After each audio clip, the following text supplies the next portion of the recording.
এখন কাপোৰত তগৰ ফুল ফুলাওঁ বুলি ভাবিলোঁ। এয়া চাওক ফুলি আছে।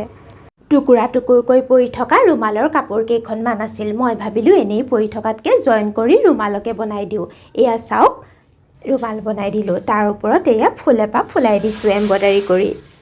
এয়া মই ভৰ্তি চিলাই কৰিম। এইফালেদি বেজিটো সোমোৱাই আনিব, কিন্তু গাঁঠি এটা দি ল'ব। তাৰ পাছত এনেকৈ আনি এনেদৰে ভৰাই এইফালেদি উলিয়াই আনি এনেদৰে ভৰাই দিব। লাহে লাহে দেখুৱালে শিকিবলৈ ভাল হয়, সেইকাৰণে মই লাহে লাহে দেখুৱাইছোঁ।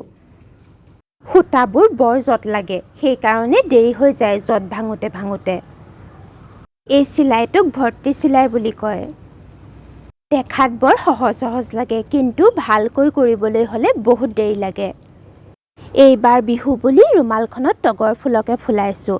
আগতে কপৌ ফুলো ফুলাইছিলোঁ। এবাৰ জাপি আৰু গামোচাও এম্ব্ৰইডাৰী কৰিছিলোঁ। মই মোৰ প্ৰিয়জনক এনেদৰে নিজেই হাতেৰে কিবা এটা কৰি বনাই দিওঁ, তেতিয়াহে তেওঁ সুখী হয়। চিলাইবোৰ কৰাৰ পাছত এনেদৰে পিছফালে ভালকৈ গাঁঠি এটা দি দিব। এয়া পাতবোৰ বনাইছোঁ এতিয়া, তগৰ ফুলৰ পাত।